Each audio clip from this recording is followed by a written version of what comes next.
சோலி முடிஞ்சு அவ்வளவுதான். கடைசி ஓவரில் தோனி செஞ்ச சதியால் மீண்டும் மீண்டும் தோல்வி அடைந்த சிஎஸ்கே அப்படின்னு தான் நான் சொல்லுவேன். அதுக்கு முன்னாடி நம்ம சேனலை சப்ஸ்கிரைப் பண்ணிட்டு இந்த வீடியோ பாருங்கள். இப்போ என்னென்னா, சண்டேயில் 2 மேட்ச் நடந்தது. நைட் மேட்சாக வந்து பார்த்திங்கன்னா சென்னை சூப்பர் கிங்ஸுக்கும் ராஜஸ்தான் ராயலுக்கும் மேட்ச் நடந்தது குவஹாத்தியில். அதாவது இது ஒரு சின்ன கிரவுண்டு, ஈஸியாக வந்து வின் பண்ணிடுவாங்க அப்படின்னு சொல்லி தான் எல்லாரோட மனசில் இருந்தது. சிஎஸ்கே ரசிகர்களாகட்டும், ஐபிஎல் ஃபேன்ஸ் ஆகட்டும். பட் இருந்த இந்த மேட்ச் ஹெவியாக லாஸ் பண்ணியிருக்காங்க. அந்த மேட்ச்சில் என்ன தான் நடந்தது? டாஸ் டைம் அப்படின்னு சொல்லி அனௌன்ஸ் பண்ண தீப்தாஸ் குப்தா, இவர் யாருன்னா 2001 2002 வரைக்கும் இந்தியாவுக்கு ஆடிருக்காரு.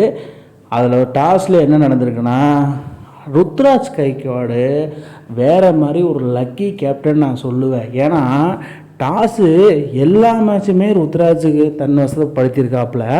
எல்லா மேட்சும் வின் பண்ணுறதால அவ்வளோ சாதாரணமான விஷயம் இல்லை. பட் டாஸு ஜெயிச்சும் மேட்ச்சு தோக்குறாங்க. சில பேர் டாஸே ஜெயிக்க மாட்டாங்க, பட் மேட்ச் வின்பாங்க. அந்த வகையில் ருத்ராஜ் கைக்வாட சொல்லலாம். டாஸையும் வின் பண்ணி மேட்சையும் தோற்று டாஸை வின் பண்ணிட்டு பவுலிங் ஃபர்ஸ்ட் எடுத்துட்டாரு. ஃபஸ்ட் இன்னிங்ஸை ஸ்டார்ட் பண்ணார் ராஜஸ்தான் ராயல்ஸ் ஓப்பனர். ஆனால் ஜெய்ஸ்வால் என்னங்க அது வாழ்க்கையை ஒரு வட்டன்னு சொல்லுவோம். ஒரு காலத்தில் போட்டு பொலவலன்னு பொழந்துட்டு இருந்த ஜெய்ஸ்வாலுக்கு ஒரு சோதனை காலம். இப்படியே ஆகிட்டு இருந்தாங்கன்னா T20 வேர்ல்டு கப்புக்கு இவர் எடுக்க மாட்டாங்க. அவுட் ஆகிட்டு பெவிலியன் திரும்பிட்டார். அதுக்கு காரணம் யாருன்னா, ஃபஸ்ட்டு ஓவர்லேயே கலீல் அகமது வீசின பாலில் ஜெய்ஸ்வால் அவுட்டு. இப்படி அவுட் ஆகிட்டு இருந்தால் என்ன தான் பண்ணுறது? காலங்காலமாக சென்னை சூப்பர் கிங்ஸ்க்கு வந்து பார்த்திங்கன்னா லெஃப்ட் ஆன் ஸ்பேசர் ரொம்பவே பர்ஃபார்ம் பண்ணுறாங்க. பர்ஃபார்ம் பண்ணதுனால என்னமோ ஃபஸ்ட்டு 2 ஓவர்லேயே விக்கெட் போயிடுது ஆப்னண்ட்டு. அதனால் ஒரு ஸ்மால் டார்கெட்டாக வந்து ஃபிக்ஸ் பண்ணுற மாதிரி ஆயிடுது. இதில் கலீல் அகமது அவுட் ஸ்டாண்டிங்கே பண்ணிட்டாப்புல. அதுக்கப்புறமா வந்து நிட்டிஷ் ராணா 1 டவுன் கிளம்புறங்கனாப்புல இறங்கி போட்டு பொலன்னு பொழந்தெடுத்துட்டாரு சிஎஸ்கே பவுலரை. ஸ்பின்னாகட்டும், ஸ்பீடாகட்டும், ஆல்ரவுண்டர் பர்ஃபார்மன்ஸாக இது என்ன பர்ஃபார்மன்ஸுன்னு தெரில. அசீனை போட்டு பொலன்னு பொழந்துட்டார். ஸ்பின்னாடா போடுற, நான் அடிக்கிற அடியில் உன்னோட ஸ்பின்னிங்னால காணாமல் போயிரு, அந்த மாதிரி தாங்க போட்டு பொலன்னு பொழந்து ஆஃப் செஞ்சுரியே போட்டார். ஆஃப் செஞ்சுரி போட்டாலும் பத்தாமல் 20 பாலுக்கு ஆஃப் செஞ்சுரி. அது பத்தாமல் நம்ம ரியான் பராக், அதாவது பேட்ட பராக் ஒரு கேப்டனோட சேர்ந்து பார்ட்டி பண்ணுறாருப்பா. அதாவது பேட்ஸ்மேனை குவஹாத்தியில் வச்சு செய்யுன்னு செய்கிறாப்புல நம்ம நிட்டிஷ் ராணா. பத்தாவதுக்கு ரியான் பராக் வந்து அடிப்பான்னு பார்த்தா அவன் உருட்டுன்னு உருட்டி நீ ஏன் அடிப்பான், நான் வேடிக்கை பார்க்குறேன், அந்த மாதிரி தான் இங்கே இருந்தது. தலைவன் வேறு மாதிரி ஆடுறான். சரி, இதுக்கு ஒரு எண்டே இல்லையா அப்படின்னு சொல்லி கேட்கும்போது தலை என்ன வந்துட்டார்னா, எப்பா அந்த நூர் அகமதை கொண்டு வாப்பா, அவனை ஒரு 2 விக்கெட்டை போட்டு விடுவான், அப்போயாவது கொஞ்சம் ஸ்கோர் போர்டு ப்ரெஷர் கம்மியாகும் அப்படின்னு சொல்ல தலைவனை உள்ளே கொண்டு வந்து விக்கெட்டு. இதன் மூலிமா ஸ்கோர் போர்டு ப்ரெஷர் கொஞ்சம் கம்மியாச்சு. ஆனால் அது பத்தாமல் ரியான் பராக் போட்டு பொலன்னு பொழக்க ஸ்கோர் போர்டு ஹையப் ஆகிட்டே இருந்தது. நிட்டிஷ் ராணா கூட போட்டு பொழந்துட்டு இருந்தாப்புல. நிட்டிஷ் ராணா அதாவது பார்த்திங்கன்னா கேகேஆருக்கு விளையாண்டார், அதுக்கப்புறம் வந்து மும்பை இந்தியன்ஸ்க்கு ஆடினார், இப்போ மறுபடி ராஜஸ்தானுக்காக ஆறாரு. இவரை 1 டவுன் பொசிஷனில் இறக்கி விட்டிங்கன்னா, ஒன்றும் ஓப்பனர் இல்லைன்னா 1 டவுன் பொசிஷன் இறக்கி விட்டா வேறு மாதிரி கம்பேக் பண்ணி ப்ளே பண்ணுவார். அது நம்ம எல்லாத்துக்குமே தெரியும். அப்படி ஆடிட்டு இருந்த நிட்டிஷ் ராணாவை ஏமாற்றி ஒரு விக்கெட்டை போட்டார்னு தான் சொல்லுவேன். நம்ம அஸ்வின் சடனாக இறங்குறத பார்த்து ஒயிடு பாலை போட்டு தோனி ஸ்டெம்பிங் பண்ணி நிட்டிஷ் ராணாவை அவுட் பண்ணிட்டாங்க. ஆனால் இது வந்து அஸ்வின் நிறைய பண்ணுவார், பட் இந்த டைம் பண்ணிட்டாப்புல. பண்ணதுனால நிட்டிஷ் ராணா கவலைக்கிடம். அஸ்வின் ஏன் ஓவரா நீ அடிக்கிற, ஆனால் ஃபஸ்ட்டு 2 ஓவர் போட்டு பொலன்னு பொழந்துட்டாப்புல அஸ்வினோட ஓவர். பட் ஏமாத்து வேலை. இதுக்கு மேலே வளர்மதி வயசுக்கு வந்தானா வரட்டியானா கிட்டத்தட்ட 70 ரன்னுக்கு மேலே அடிச்சிட்டாப்புல. அதுக்கப்புறமா நிதானமாக ஆட்டத்தை வெளிப்படுத்தியிருந்த பேட்ட பராக் போட்டு பொலன்னு பொழந்துட்டு இருந்தாப்புல. அப்புறம் கடைசியாக 18வது ஓவர் ஸ்கோர் போர்டு ப்ரெஷரு. ரெண்டே வரல ராஜஸ்தானுக்கு. 10 ரன்னா போட்டு எத்துன்னு ஏற்றுறான், காலிலேயே ஓடுறான். ஒன்று விட்டு தட்டு கட்டு போட்டு போல அடித்தே ஆகணும். அந்த கட்டாயத்தில் 10 ரன்னா அடிக்க போய் அவுட் ஆக போல்ட் அவுட்டு. 10 ரன்னா அப்பா ஒரு விக்கெட் எடுத்தாச்சு. அந்த அண்டர்டேக்கரோட செலிப்ரேஷனை போட்டு விடுப்பா டக்குன்னு அப்படின்னு சொல்லி மைண்டு வயசு போட்டுட்டு தலைமை வேறு மாதிரி அப்படின்னு சொல்லி கிளம்பிட்டாப்புல. ஏன்னா 11ஆம் ஓவர் அடிக்கிறது அவ்வளோ சாதாரணமான விஷயம் இல்லை, பட் அடிக்கவும் இல்லை.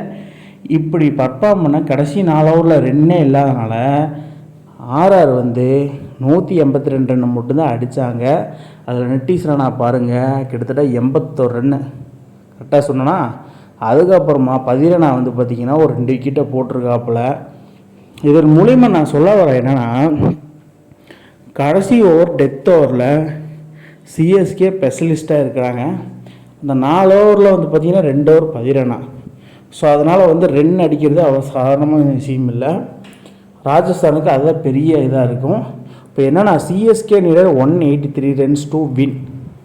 செகண்ட் இன்னிங்ஸை ஸ்டார்ட் பண்ண சிஎஸ்கே ஃபஸ்ட்டு ஒரே டாட்டு விக்கெட் மெய்டன் ஜப்ராஜருக்கு காலம் வந்துருச்சாட்டிருக்கு. போட்டு எத்தி போட்டான் ஃபஸ்ட் ஓவரே ரச்சின் ரவீந்திரா அவுட்டு. இப்படி போயிட்டா என்ன தான் பண்ணுறது? ரச்சின் ரவீந்திராவோட வேதனையாக அது சோதனையாக என்னன்னு தெரியல. டக்குன்னு அவுட் ஆனதுனால ஐபிஎல் ஹிஸ்ட்ரியிலேயே, அதாவது 2025 இப்போ வரைக்கும் மெய்டன் வீசினதே இல்லை. நம்ம ஜப்ராஜர் வீசி விக்கெட்டோடு மெய்டன் வீசியிருக்காப்புல. இதெல்லாம் அவுட்ஸ்டாண்டிங் ஸ்பெல்லுன்னு தான் நான் சொல்லுவேன், கன்ஃபார்ம்டு. அதுக்கப்புறமா ஒன்றுமில்லாத காற்றுக்கு உப்பு காயம் தடவுன மாதிரி நம்ம ருத்ராஜ் கைகோட ராகுல் திரிபாதி போட்டு தடவல் ஸ்கீயாக போட்டு தடவிட்டு இருக்கிறாங்கப்பா. எவ்வளோ நேரம் தான்டா தடவைங்க, அப்படியே ஒரு 4-6 அடிங்களா அப்படின்னு சொல்கிற மாதிரி இருந்து. அதாவது T20 மேட்சா இது ஓடிஐ மேட்ச் தெரியல, ஏன்னா டெஸ்ட்டு நான் சொல்ல மாட்டேன், அந்தளவுக்கு போகலை. ஓடிஐ மேட்ச் மாதிரி தான் ஆடினாங்க. அதுக்கப்புறம் பொறுத்தது போதும் பொங்கியல் அப்படின்னு சொல்லி ராகுல் திரிபாதி ஒரு 6 4 அடித்தான். அடுத்த பாலே என்ன பண்ணிட்டான், விநாயந்து ஹசரங்கா வீசின பாலில் அவுட்டு, கேட்ச் அவுட்டு. இவன் கேட்ச் அவுட்டு எடுத்துகிட்டு வனிந்து ஹசரங்கா புஷ்பா செலிப்ரேஷன் வர. ஆக்சுவலி நெய்மரோட செலிப்ரேஷனை அங்கே காப்பி பண்ணி இங்கே பண்ணிகிட்டு இருந்தான். இப்போ புஷ்பா செலிப்ரேஷன் வேறு பண்ணிட்டாப்பா ரா ரா அப்படின்னு. அதுக்கப்புறம் வனிந்துக்கு ஹசரங்கா ராகுல் திரிபாதி விக்கெட்டு மட்டும் இல்லைங்க, ருத்ராஜ் கைக்கோட விக்கெட்டு, சிவம் துபே விக்கெட்டு, இந்த மாதிரி எடுத்து 4 விக்கெட் எடுத்துட்டாப்புல. 4 விக்கெட் எடுத்ததன் மூலிமா சிஎஸ்கேக்கு பெரிதும் நெருக்கடியே தள்ளிட்டாங்க. இவன் சிவம் துபே இவன் எல்லாம் யார்? முதல்ல ஒரு இம்பேக்ட் பிளேயரோட வேலை என்ன? இறங்குனா காட்டுத்தனமாக அடிக்கணும். வந்தான் அடித்தான் போனால் ரிப்பீட்டு, வந்தான் அடித்தான் போனால் ரிப்பீட்டு. இந்த மாதிரி 2 மேட்சாக பண்ணிட்டுக்கிறா சிவம் துபே. அதுக்கப்புறம் ஒரு கேப்டன்சி நாக்கு என்னன்னு தெரியுமா?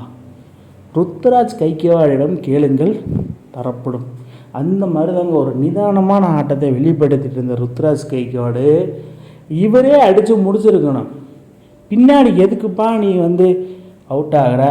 தோனி ஸ்ட்ராட்டஜியில் அடிக்க மாட்டாங்க, நீயே அடித்து முடிச்சிருந்தா மேட்ச் முடிச்சா. இவனையும் வணிந்து கசராக தூக்கி விட்டான். அதுக்கப்புறம் தலை என்ட்ரி காலமான கடைசியில் கிரிக்கெட்டை விளாண்டுக்கிட்டு 43 வயசில் உங்களுக்கு ஃபேன்ஸு ஏகப்பட்ட ஃபேன்ஸு. இது குவஹாத்தி ஸ்டேடியமா இல்லை சென்னை சேப்பாக் ஸ்டேடியமா தெரில, பூரா எல்லா ஜெர்சி. அப்படி இருந்த மக்கள் ரசிகர்களுக்கு நீங்கள் தர்றது இதுதானா? என்ட்ரி வேறு லெவல் என்ட்ரியாக இருந்தாலும் தோனி எங்கே அடிக்கிறாப்புல? ஜடேஜா தான் போட்டு பொழந்துட்டு இருக்கிறான். ஒரு கட்டத்தில் ஜடேஜா கேப்பை பார்த்து ஷாட்டு, ஃபுல் ஷாட்டுன்னு சரி, ஹாஃப் ட்ரைவுனாலும் சரி, கவு கார்னரில் 4 இந்த மாதிரி அடிச்சு 2-2 ஓடிட்டு இருந்தாங்க. ஜடேஜா அடித்து முடிச்சு கொடுத்துருவான் தான் நம்பிக்கை. ஆனால் தோனி மேலே நம்பிக்கை இல்லை. ஏன்னா ஆல்ரெடி சேப்பாக்கத்தில் ஒரு பங்கு வாங்கியிருக்கிறாங்க ராஜஸ்தானுக்கிட்ட. சரி அப்படியே அடித்து 2 ஓவருக்கு 39 ரன்னு போய் கடைசி ஓவரில் 6 பாலுக்கு 19 ரன்னு அடிக்கணும். எப்போ பார்த்தாலும் தோனி கடைசி ஓவரில் ஃபினிஷ் பண்ணி மக்களை பிபி ப்ரெஷர் டேப்லெட்டை வச்சே பார்க்குற மாதிரி பண்ணிடுறான். இங்கேயும் இப்போ அதே மாதிரி பண்ணிட்டான். போன டைம் சேப்பாக்கத்தில் என்ன பண்ணணும் சந்தீப் சர்மா அதே தான் பண்ணியிருக்கேன். இந்த டைமு தோனியை வச்சு செஞ்சுட்டான். கடைசி டைம் அப்படி தான் தோனி வச்சு தான் மேட்சை முடித்தா. இதே மாதிரி தோனி வச்சே மேட்சை முடிச்சிட்டா. தோனிக்கு வந்த நேரமாக என்னன்னு தெரியல. தோனி செய்த சதியால் ருத்ராஜ் கைக்வாடு கவலை, சிஎஸ்கே ரசிகர்கள் அதிர்ச்சி. அந்த மாதிரி தான் நாளைக்கு நியூஸ் வரும். தோனி ஒரு லோ புல் டாஸை ஆப்பிள் அடிக்காமல் நான் லெக்கில் தான் அடிப்பேன், குதிருக்கு கடிவாளம் போட்டோம்னா நான் லெக்கில் தான் அடிப்பேன்னு சொல்லி அவுட் ஆகி ஹெட்மர் கையில் கேட்சை கொடுத்து அவுட் ஆகி மக்களுக்கு பெரும் அதிர்ச்சி. இதனால் என்னென்னா சடேஜனால் அடிக்க முடியல. அதுக்கப்புறம் ஜேமியன் ஓவர்டன் ஒருத்தரங்கன்னா அவனு அடிக்க முடியல. ஸோ அதனால் வந்து CSK loss by 7 runs. RR win, வேறு மாதிரி RR வின்னு. இதனால் நான் என்ன சொல்ல வரேன்னா, பேசாமல் தோனி ரிட்டையர் ஆகிட்டு வெளியே போனால் நல்லது. தோனி செய்தது சரியா தவறா மக்களே நீங்கள் சொல்லுங்கள் கீழே கமெண்ட் பாக்ஸில்.